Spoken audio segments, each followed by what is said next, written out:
ഗുരുർബ്രഹ്മാ ഗുരുർവിഷ്ണു ഗുരുർദേവോ മഹേശ്വര ഗുരു സാക്ഷാൽ പരം ബ്രഹ്മ തസ്മൈ ശ്രീ ഗുരവേ നമഃ.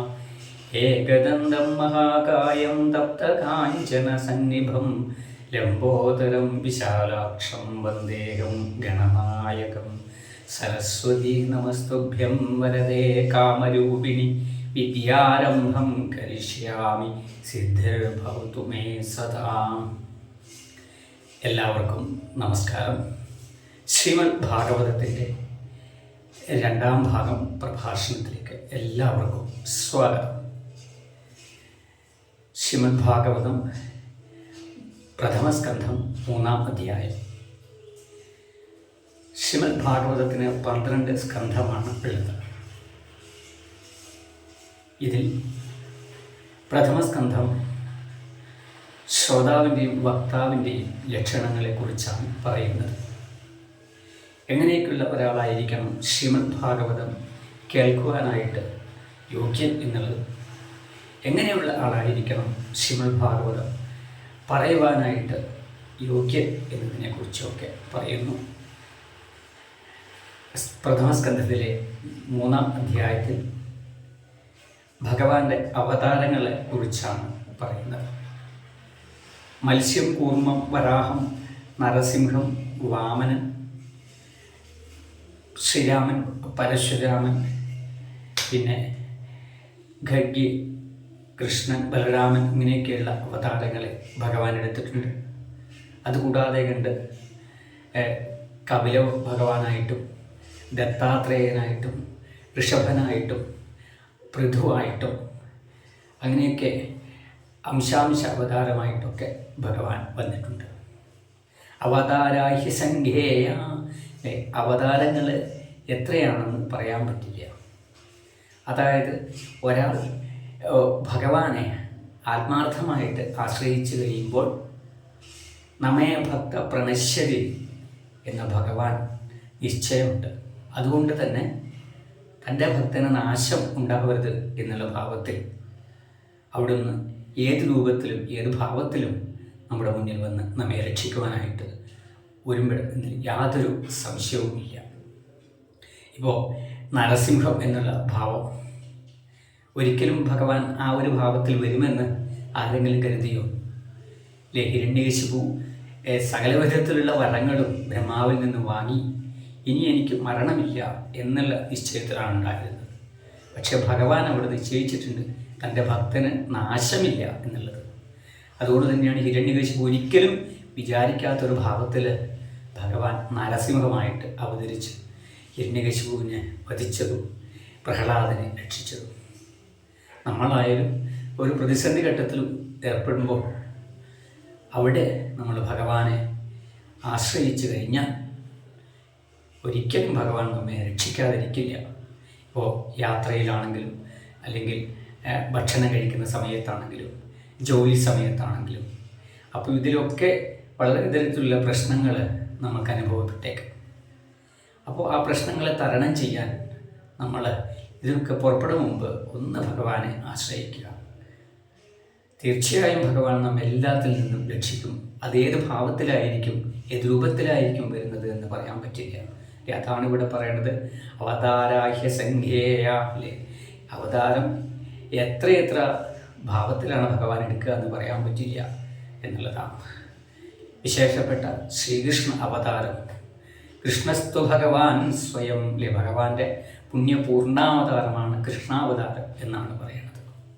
ആ ഭഗവാന്റെ അവതാര ലീലകൾ ശ്രീമദ് ഭാഗവതത്തിൽ ദശമസ്കന്ധത്തിൽ 3-ാമത്തെ അധ്യായത്തിൽ അവിടുത്തെ തിരു അവതാരം തുടങ്ങി, പിന്നെ ബാലലീലകൾ, അതുപോലെ രുക്മിണീ സ്വയംവരം, പിന്നെ സുധാമാവിൻ്റെ ചരിത്രം, അതൊക്കെ വ്യക്തമായിട്ട് വർണ്ണിച്ച് ഏകാദശ സ്കന്ധത്തിൽ ഉപദേശങ്ങൾ, ഇതൊക്കെ കഴിഞ്ഞാണ് ആ അവതാരം ഭഗവാൻ പൂർത്തിയാക്കി മടങ്ങിപ്പോകുന്നത്. അതായത് ഭഗവാൻ കൃഷ്ണൻ്റെ വിശേഷപ്പെട്ടതായിട്ടുള്ള കഥകളാണ് ശ്രീമദ് ഭാഗവതത്തിൽ ദശമസ്കന്ധവും ഏകാദശസ്കന്ധവും ഒക്കെ. അപ്പോൾ പുണ്യപൂർണ്ണാവതാരമാണ് കൃഷ്ണാവതാരം. അങ്ങനെ ഭഗവാന്റെ അവതാരങ്ങളെ കുറിച്ച് ഇവിടെ 3-ാമത്തെ അധ്യായത്തിൽ വർണ്ണിച്ചു. ഇങ്ങനെയുള്ള അവതാരങ്ങളെക്കുറിച്ചൊക്കെ കൂട്ടിച്ചേർത്തുകൊണ്ടുള്ള ഭാവമാണ് ശ്രീമദ് ഭാഗവതം എന്നുള്ളത്. അത് ശ്രീശുക ബ്രഹ്മർഷി പരീക്ഷത്തിന് പറഞ്ഞു കൊടുക്കുന്നതായിട്ടുള്ള സന്ദർഭത്തിൽ ശൗനകാദി മഹർഷിമാരെ ഞാനും അവിടെ ഉണ്ടായിരുന്നു, എന്നാൽ കഴിയുന്ന രീതിയിൽ ഞാൻ മനസ്സിലാക്കിയ ആ ഒരു ഭാവം, എന്നാൽ കഴിയുന്ന രീതി, ഇതൊക്കെ കൊണ്ട് ഞാൻ നിങ്ങൾക്കും ശ്രീമദ് ഭാഗവതം ഉപദേശിച്ചു കൊടുക്കാം എന്ന് ഇവിടെ സൂതൻ ശൗനകാദി മഹർഷിമാരോട് പറയുകയാണ് ചെയ്യുന്നത്. പിന്നീട് 4-ാമത്തെ അധ്യായത്തിൽ ശ്രീ വേദവ്യാസ മഹർഷി ശ്രീമദ് ഭാഗവതം രചിക്കാനുണ്ടായ കാരണം എന്താണ് എന്ന് പറഞ്ഞപ്പോൾ ഇവിടെ അതാണ് പിന്നീട് പറഞ്ഞത്. വേദവ്യാസ മഹർഷി നാരദ മഹർഷിയുടെ പ്രേരണയാലാണ് ശ്രീമദ് ഭാഗവതം രചിച്ചത്, വിപുലീകരിച്ചത്. ഒരിക്കൽ സാക്ഷാൽ വേദവ്യാസ മഹർഷി തൻ്റെ ആശ്രമത്തിൽ മനസ്സുഖമില്ലാതെ ഇരിക്കുന്നതായിട്ടുള്ള സന്ദർഭത്തിൽ ഇവിടെ നാരദ മഹർഷി വരുന്നതും, നാരദ മഹർഷി വേദവ്യാസ മഹർഷിയുടെ മനസ്സിനുള്ളിലുള്ള ആ വിഷമത്തെ മനസ്സിലാക്കി ഒന്നായ വേദത്തെ 4ആക്കി തിരിച്ചിട്ടും 17 പുരാണങ്ങൾ രചിച്ചിട്ടും തനിക്ക് മനസ്സുഖം ഇല്ലല്ലോ, അതായത് ഈ കലിയുഗത്തിലെ മനുഷ്യരുടെ സന്തോഷത്തിന് പ്രദാനം ചെയ്യാനായിട്ടുള്ള കാര്യം എനിക്ക് ചെയ്യാൻ സാധിച്ചില്ലല്ലോ എന്ന ഒരു മനോദുഃഖം. അപ്പോൾ ഈ വേദവ്യാസ മഹർഷിയുടെ മനോദുഃഖത്തിനുള്ള കാരണം നാരദ മഹർഷി പറഞ്ഞു കൊടുത്തു. അതായത് ഈ അങ്ങനെ ചെയ്തതായിട്ടുള്ള കാര്യം ഒന്നായ വേദത്തെ 4ആക്കി തിരിച്ചു, 17 പുരാണങ്ങൾ രചിച്ചു, ഇതിലൊക്കെ ഒന്നും ഭഗവത് ലീലകൾക്ക് വേണ്ടത്ര പ്രാധാന്യം കൊടുത്തില്ല എന്നാണ് ഇവിടെ നാരദ മഹർഷി പറയുന്നത്. അപ്പം ഇതിലൂടെ നമ്മളോടും പറയണു ഇത് നാരദ മഹർഷി, എന്ത് നമ്മളുടെയൊക്കെ ദുഃഖത്തിനുള്ള കാരണം എന്താണ്? നമ്മൾ ലൗകികമായിട്ടുള്ള സുഖങ്ങൾ കൂട്ടുവാനായിട്ട്, അല്ലെ, പണം സമ്പാദിക്കാനുമായിട്ടും അതുപോലെ ലൗകികമായിട്ടുള്ള മറ്റ് സുഖങ്ങൾക്കൊക്കെ വേണ്ടിയൊക്കെ ജീവിതത്തിൽ സമയം കൂടുതലായിട്ട് ചെലവഴിക്കും. പക്ഷേ നമ്മൾ എത്ര നേരം ഈശ്വരാരാധനയ്ക്ക് സമയം നീട്ടിവെക്കുന്നുണ്ട് എന്ന് ചിന്തിച്ചിട്ടുണ്ടോ? അതുതന്നെയാണ് നമ്മളുടെ ദുഃഖത്തിന് കാരണം. കുന്തിസ്വലി പറഞ്ഞ പോലെ പലരും ദുഃഖം വരുമ്പോൾ മാത്രമാണ് ഭഗവാനെ ആശ്രയിക്കുക. അങ്ങനെ ആവരുത്. എന്തു വേണം? നമ്മൾ എപ്പോഴും ഇപ്പോൾ പണം സമ്പാദിക്കുമ്പോഴും അല്ലെങ്കിൽ പഠിക്കുന്ന സമയത്തായാലും അല്ലേ മറ്റെന്തെങ്കിലും ജോലി ചെയ്യുന്ന സമയത്തായാലും നമ്മൾ എന്ത് ചെയ്യണം? ഭഗവാനെ വിചാരിക്കണം. ജീവിതത്തിൽ ലൗകിക സുഖങ്ങളൊക്കെ നമുക്ക് വേണം, അല്ലേ, പണവും ധാരാളമൊക്കെ വേണ്ടതാണ്. അപ്പോൾ അതിലുപരി എന്ത് വേണം? ഈശ്വര ചിന്ത വേണം എന്നുള്ളതാണ്.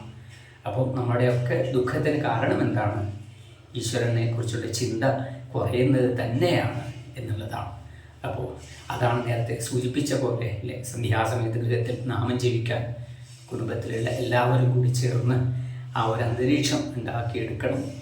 അത് അങ്ങനെ ചെയ്തു കഴിഞ്ഞാൽ വളർന്നു വരുന്ന തലമുറയായാലും ജീവിതത്തിൽ വഴിതെറ്റി പോകാൻ സാധ്യതയില്ല എന്നുള്ളതാണ്. അപ്പോൾ നമ്മളായി കഴിഞ്ഞാലും മറ്റ് ലഹരി പദാർത്ഥങ്ങൾക്ക് അടിമപ്പെട്ടു പോവാതെയുണ്ട് നമ്മളുടെ ആരോഗ്യവും നമുക്ക് സംരക്ഷിക്കുവാനായിട്ട് സാധിക്കും. ഇന്ന് ഗൃഹത്തിൽ നാമജപം പോലെയുള്ള കാര്യങ്ങൾ ഉണ്ടായിക്കഴിഞ്ഞാൽ എന്നുള്ളതാണ്. അപ്പോൾ നമ്മളുടെ ദുഃഖത്തിന് കാരണം എന്ന് പറയുന്നത് എന്താണ്? ഈശ്വര ചിന്ത കൈവിട്ടു പോകുന്നു എന്നുള്ളത് കൊണ്ടാണ്. ഇവിടെ വേദവ്യാസ മഹർഷിയോടും പറഞ്ഞു, അങ്ങ് ഈ എഴുതിയതായിട്ടുള്ള ഈ രചനകളിലൊന്നും ഭഗവാന്റെ ലീലകൾക്ക് വേണ്ടത്ര പ്രാധാന്യം കൊടുത്തില്ല എന്ന്. അപ്പോൾ വേദവ്യാസ മഹർഷി നാരദ മഹർഷിയോട് ചോദിച്ചു, അങ്ങേക്ക് എന്തുകൊണ്ടാണ്, അല്ലേ, ഭഗവാന്റെ നാമങ്ങൾ ജപിച്ച് സഞ്ചരിക്കാനും ഭഗവാന്റെ മഹത്വത്തെക്കുറിച്ചും ഒക്കെ ഇത്രയധികം മനസ്സിലായത് എന്ന് ചോദിച്ചപ്പോൾ നാരദ മഹർഷി പറഞ്ഞു, അല്ലേ, കഴിഞ്ഞ ജന്മത്തിൽ എനിക്ക് സത്സംഗവുമായിട്ടുള്ള അടുപ്പമുണ്ടായിരുന്നു എന്നുള്ളതാണ്. അല്ലേ, ആ കഥ ഇവിടെ കഴിഞ്ഞ ജന്മത്തിൽ ഈ നാരദ മഹർഷി ഒരു ദാസി സ്ത്രീയുടെ മകനായിട്ടായിരുന്നു ജനിച്ചിരുന്നത്. അപ്പോൾ ഈ ദാസിവേല ഒരു ബ്രാഹ്മണ ഗൃഹത്തിലായിരുന്നു ഉണ്ടായിരുന്നത്. അവിടെ ചാതുർമാസി വ്രതം അനുഷ്ഠിക്കാനായിട്ട് ചില സന്യാസിമാർ വരുന്നു. അങ്ങനെ ഈ സന്യാസിമാരെ സേവിക്കേണ്ടതായിട്ട് അവർക്ക് വേണ്ടിയുള്ള പൂജാ കാര്യങ്ങളൊക്കെ ഒരുക്കുന്നതിന് വേണ്ടിയിട്ട് നാരദ മഹർഷിയെയാണ് ഏൽപ്പിച്ചിരുന്നത് ഈ അമ്മ. അപ്പോൾ അങ്ങനെയുള്ളതായിട്ടുള്ള സന്ദർഭത്തിൽ ഈ ചാതുർമാസി വ്രതം അനുഷ്ഠിക്കുന്ന സന്യാസിമാരുടെ അടുത്ത് എപ്പോഴും എനിക്കിരിക്കുവാനായിട്ട് സാധിച്ചു. അവർ ചെയ്യുന്ന പൂജകളുടെ ഇടവേളകളിൽ അവരിൽ നിന്നും ഭഗവാന്റെ കഥകളും നാമങ്ങളും ഒക്കെ കേൾക്കാനുള്ള ആ ഒരു ഭാഗ്യം എനിക്കുണ്ടായി. ഏതായാലും ആ ചാതുർമാസ വ്രതം അനുഷ്ഠിച്ചിട്ട് അവിടെ നിന്ന് പോകുന്ന സമയത്ത് അവരെന്നെ അനുഗ്രഹിച്ചു എന്നുള്ളതാണ്. അതിനിടയിലാണ് ഒരിക്കൽ പശുവിനെ കറക്കാൻ പോയതായിട്ടുള്ള എൻ്റെ അമ്മ സർപ്പം ദംശിച്ചിട്ട് മരിച്ചു എന്നും അതോടുകൂടി ബന്ധങ്ങളൊക്കെ ഇല്ലാതായി എന്നും പിന്നീട് ഞാൻ ദക്ഷിണ ദിക്കിലേക്ക് സഞ്ചരിച്ചു. അവിടെ പിന്നെ ഒരിക്കൽ ഭഗവത് ദർശനം എനിക്ക് ഉണ്ടായെങ്കിൽ പിന്നീട് ആ ദർശനം കിട്ടിയില്ല. പിന്നീട് ഭഗവാൻ എന്നെ അനുഗ്രഹിച്ചു. അടുത്ത ജന്മം എനിക്ക് ശ്രേഷ്ഠമായിട്ടുള്ള ഒരു ജന്മം തന്നെയായിരിക്കും കിട്ടുക എന്നുള്ളത്. അപ്പം അങ്ങനെയാണ് എനിക്ക് ഈ ജന്മം നാരദനായിട്ട് കിട്ടിയതും ഈ ഒരു ഭാവത്തിൽ എപ്പോഴും നാരായണൻ നാമം ജപിച്ചുകൊണ്ട് സഞ്ചരിക്കുവാനും സാധിച്ചത് എന്ന് പറയും. അപ്പോൾ ഇവിടെ സത്സംഗവുമായിട്ടുള്ള അടുപ്പത്തെക്കുറിച്ചാണ് ഇവിടെ പറഞ്ഞത് ഭാഗവതം. നയൽ വച ചിത്രപദം ഹരേർയശോജകൽ പവിത്രം വൃണീതഗർഹിജിൽ തൽവായസം തീർത്ഥമുചന്തിമാനസാ നയത്ര ഹംസാ നിരമന്ദുശിക്ഷയാ തൽവാക്യ സ്വർഗോ ജനതാഹ വിപ്ലവോ യസ്മിൻ പ്രതിഷ്ഠോകമബദ്ധവത്യവി നാമാന്യനന്ദശേഷോങ്കിതാനികൾ ശൃണ്വന്തി ഗായന്തി ഗൃണന്തി സാധവ. അതായത് സത്സംഗവും മറ്റ് ജനങ്ങളുമായിട്ടുള്ള വ്യത്യാസം എന്താണ്? ഇപ്പോൾ ഒരു ദിക്കിൽ ഭാഗവത യജ്ഞം നടക്കുന്നുണ്ട്, അല്ലെങ്കിൽ ഒരു സത്സംഗ പ്രഭാഷണം നടക്കുന്നുണ്ട്. അപ്പോൾ അവിടെ പറയുന്ന ആൾക്ക് ആ പറയുന്ന രീതിയിൽ എന്തെങ്കിലും തെറ്റുകുറ്റങ്ങളൊക്കെ ഉണ്ടാകും അല്ലേ? പല വിധത്തിൽ നാക്കുകളൊക്കെ പിഴച്ചു പോകുന്നുണ്ടാവും. പക്ഷെ എന്നാലും ഈ സത്സംഗങ്ങളായിട്ടുള്ള ആൾക്കാർ അവിടെ ഇരിക്കും. ഇങ്ങനെയൊക്കെ തെറ്റൊക്കെ പറയുന്നുണ്ടെങ്കിലും ഭഗവാന്റെ കഥകളല്ലേ പറയണത് എന്നുള്ള ഭാവത്തിൽ. ഇനി നേരെ മറിച്ച് ഈ ഭഗവത്പരമായിട്ടുള്ള കാര്യങ്ങളല്ല അവിടെ നടക്കുന്നത്. ലൗകികപരമായിട്ടുള്ള ഇന്നത്തെ ഭാഷയിൽ പറഞ്ഞ ഗാനമേളയോ അങ്ങനെയൊക്കെയുള്ള കാര്യങ്ങളാണ് അവിടെ ഉള്ളതെങ്കിൽ ഒന്നും കാര്യമില്ല, ഈശ്വരപരമായിട്ടൊന്നും ഇല്ലല്ലോ അവിടെ എന്നുള്ള ഭാവത്തിൽ ഇരിക്കില്ല ഈ സത്സംഗങ്ങളിൽ പെട്ടതായിട്ടുള്ള ആൾക്കാർ എന്നുള്ളതാണ്. എങ്ങനെയാണോ ഈ ചെടിക്കുളത്തിൽ കാക്കകൾ നിറാണതായിട്ടുള്ള ചെടിക്കുളത്തിൽ അരയന്നങ്ങൾ കുടിക്കാത്തത്, അതുപോലെയാണ് ഭഗവത്പരമായിട്ടുള്ള കാര്യങ്ങൾ നടക്കുന്നിടത്ത് അല്ലെങ്കിൽ ഭഗവത്പരമായിട്ടുള്ള കാര്യങ്ങൾ സംഭവിക്കാത്തതിൽ ആരുമില്ല, സത്സംഗം വരില്ല എന്നുള്ളത്. നേരെ മറിച്ചോ ഈ ഈശ്വരഭക്തി കുറഞ്ഞവരായിട്ടുള്ള ആൾക്കാർ, അങ്ങനെയൊക്കെയുള്ള ആൾക്കാരോ ഈ ഭാഗവത യജ്ഞം നടക്കുന്നതായിട്ടുള്ള സ്ഥലങ്ങളിൽ അല്ലെങ്കിൽ സത്സംഗ കാര്യങ്ങളിൽ പ്രഭാഷണം നടക്കുന്നതായിട്ടുള്ള സ്ഥലങ്ങളിലൊന്നും കൂടുതലായിട്ട് ഇരിക്കില്ല. ഇത് ഭഗവാന്റെ കഥകളല്ലേ, ഇതൊക്കെ എത്ര കേട്ടതാണ് നല്ല ഭാവത്തിൽ. അപ്പോൾ ഇതിൽ പറയണത് സത്സംഗവുമായിട്ടുള്ള അടുപ്പം വേണം നമുക്ക് എന്നുള്ളതാണ്. ഈ ചാണകം ചാരിയ ചാണകം മണക്കും, ചന്ദനം ചാരിയ ചന്ദനം മണക്കും എന്ന് പറഞ്ഞ പോലെ നമ്മളുടേതായിട്ടുള്ള ജീവിത വിജയത്തിന് വേണ്ടുന്നതായിട്ട് പ്രധാന മാർഗത്തിലൊന്നാണ് സത്സംഗം എന്ന് പറയുന്നത്. നമ്മളുടെ കൂട്ടുകെട്ടാണ് പലപ്പോഴും നമ്മളെ വഴിതെറ്റിക്കുന്നത്. അപ്പം അതുകൊണ്ട് നല്ല കൂട്ടുകെട്ടിലേക്ക് നമ്മൾ തിരിയണം. വളർന്നു വരുന്ന തലമുറ ഇന്നിപ്പോൾ കാണാൻ കടയിൽ പോയിട്ട് കിങ് സിഗരറ്റ് ഉണ്ടോ എന്നൊക്കെയാണ് മുതിർന്ന തലമുറ ഒക്കെ ചോദിക്കുന്നത്. അപ്പോൾ അതൊക്കെ കൂട്ടുകെട്ടിൽപ്പെട്ടിട്ടാണ് അവർ ഈ പുകവലിക്കാനും ഇതൊക്കെ ഇതാക്കുന്നത്. അപ്പോൾ കുട്ടികളായാലും നല്ല നല്ല കൂട്ടുകെട്ടിലേക്ക് അവരുടെ ശ്രദ്ധ തിരിച്ചു വിടണം. നമ്മളായാലും അതെ, ഒരിക്കലും പാടില്ല ദുസ്സംഗവുമായിട്ട് കൂട്ടുകൂട്ടരുത്. ഇനിയിപ്പോൾ നമ്മൾ ഉപദേശിച്ചാൽ ഒരാൾ മാറുമെങ്കിൽ അതിന് നമ്മൾ തയ്യാറാവണം. ഈ ദുസ്സംഗവും സർപ്പവുമായി കഴിഞ്ഞാൽ സർപ്പമാണ് പിന്നെയും ഭേദം എന്നാ പറയുക. എന്താ കാരണം? സർപ്പം നമുക്ക് ചിലപ്പോൾ മോശ സമയമാണെങ്കിൽ അത് കടിക്കുകയുള്ളൂ. പക്ഷേ ഈ ദുസ്സംഗിയായിട്ടുള്ള ആൾക്കാരോ നമ്മളുടെ ഉള്ളിൽ എപ്പോഴും ഇങ്ങനെ വിഷം കയറ്റിക്കൊണ്ടിരിക്കും എന്നുള്ളതാണ്. അപ്പം അതുകൊണ്ട് വേണം? നമ്മൾ സത്സംഗവുമായിട്ട് അടുപ്പം വേണം. നാമം ജപിക്കുന്നവർ, ഭഗവാന്റെ കഥകൾ പറയണവർ, നമുക്ക് നല്ല മാർഗം ഉപദേശിച്ചു തരുന്നവർ, അങ്ങനെയൊക്കെയുള്ള ആൾക്കാരുമായിട്ട് വേണം? നമ്മൾ കൂട്ടുകെട്ട് ഉണ്ടാക്കിയെടുക്കണം എന്ന് ഇവിടെ ഉപദേശിച്ചു. ഇവിടെ എപ്പോഴും നാരായണനാമം ജപിച്ചുകൊണ്ടും ഭഗവാന്റെ മഹത്വം മറ്റുള്ളവരെയൊക്കെ പറന്നുകൊണ്ടും സഞ്ചരിക്കാൻ നാരദ മഹർഷിക്ക് ഇങ്ങനെ ഒരു ഭാഗ്യം ലഭിച്ചത് പൂർവ്വജന്മത്തിൽ സത്സംഗവുമായിട്ടുള്ള അടുപ്പമാണ് എന്നാണ്.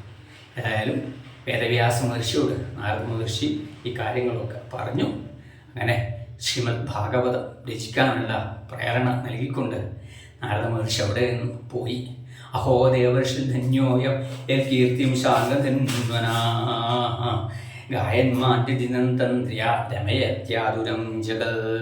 നാരദ മഹർഷി ഇവിടുന്ന് പോകുന്ന സമയത്ത് വേദവ്യാസ മഹർഷി അദ്ദേഹത്തെ സ്തുതിച്ചു, പ്രകീർത്തിച്ചു. അദ്ദേഹത്തിൻ്റെ ഭാഗ്യമോർത്ത്. എന്താണ് അദ്ദേഹത്തിന് കിട്ടിയിട്ടുള്ള ഭാഗ്യം? നമുക്കതിൻ്റെ 5% പോലും ഭാഗ്യം കിട്ടിയിട്ടുണ്ടോ? ഇല്ല. ഈ ലോകത്ത് എവിടെയായാലും നാരദ മഹർഷി നാരായണാന്ന് ജപിക്കും അല്ലേ. കംസരാജാവിൻ്റെ കൊട്ടാരത്തിലെത്തിയാലും ദേവേന്ദ്രൻ്റെ കൊട്ടാരത്തിലെത്തിയാലും ഇനി ഹിരണ്യകശിപുവിൻ്റെ കൊട്ടാരത്തിലെത്തിയാലും നാരായണ നാരായണ, എവിടെയായാലും നാരായണ നാമം അദ്ദേഹത്തിൻ്റെ ചുണ്ടിലുണ്ടാവും. ഇങ്ങനെ എപ്പോഴും എവിടെയും നാരായണനാമം ജപിച്ചുകൊണ്ട് നടക്കാനുള്ള ഒരു ഭാഗ്യം നാരദ മഹർഷിക്ക് കിട്ടിയിട്ടുണ്ട് അല്ലേ. ഭഗവാനെ അതിൽ ഒരംശമെങ്കിലും ഭാഗ്യം നമുക്ക് കിട്ടിയെങ്കിലും നമുക്ക് പ്രാർത്ഥിക്കാം അല്ലേ. നമുക്ക് ലൗകിക സുഖങ്ങളൊക്കെ നമുക്ക് അനുഭവിക്കാനുള്ള ഭാഗ്യം, അല്ലെങ്കിൽ ഒരു മനുഷ്യജന്മത്തിൻ്റെ സുഖങ്ങളൊക്കെ അനുഭവിക്കാനുള്ള ഭാഗ്യം ഭഗവാൻ തന്നിട്ടുണ്ടെങ്കിൽ അവിടുത്തെക്കുറിച്ച് ചിന്തിക്കാനുള്ള ഭാഗ്യവും നമുക്ക് വേണം അല്ലേ. എന്നാലേ ഈ മനുഷ്യജന്മം കൊണ്ടുള്ള അർത്ഥം നമുക്ക് സഫലമാക്കാൻ സാധിക്കും. ജന്മലാഭപര പുംസാമന്തേ നാരായണ സ്മൃതി എന്നുള്ളത് അല്ലേ. ഭഗവത് ചിന്ത കൊണ്ട് ശരീരം ഉപേക്ഷിക്കുവാൻ പറ്റുക എന്നുള്ള ഒരു ഭാവം നമുക്ക് കിട്ടണമെങ്കിൽ എന്ത് വേണം? ഭഗവാൻ തന്നെ അനുഗ്രഹിക്കണം എന്നുള്ളതാണ്. ഏതായാലും സത്സംഗത്തിൻ്റെ മഹത്വം കൂടി പറയണ വേദവ്യാസ മഹർഷി നാരദ മഹർഷി തമ്മിലുള്ള സംവാദം ഈ അധ്യായത്തോടുകൂടിയാണ് സമർപ്പിക്കണം. 5-ാമത്തെ അധ്യായം 6-ാമത്തെ അധ്യായം. ഇതിന് അങ്ങോട്ട് നാരദ മഹർഷിയുടെ ഉപദേശപ്രകാരം വേദവ്യാസ മഹർഷി ധ്യാനിക്കുന്നു. ആ ധ്യാനത്തിൽ ശ്രീമദ് ഭാഗവതത്തെ മുഴുവൻ തെളിഞ്ഞു കണ്ടു എന്ന് പറഞ്ഞുകൊണ്ട് അവിടെ മഹാഭാരത യുദ്ധത്തിൻ്റെ അവസാന രംഗത്തിൽ നിന്നും ഭാഗവതത്തിൻ്റെ തുടക്കം. ഇനിയുള്ള ഭാഗം അടുത്ത എപ്പിസോഡിൽ.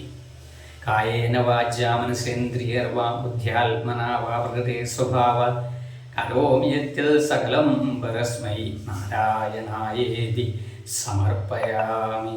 രാധാരമണ മുകുന്ദ മുരാരേ ശരണം മേ തവ ചരണയുഗം. പവനപുരേശ രാധാകൃഷ്ണ ശരണം മേ തവ ചരണയുഗം.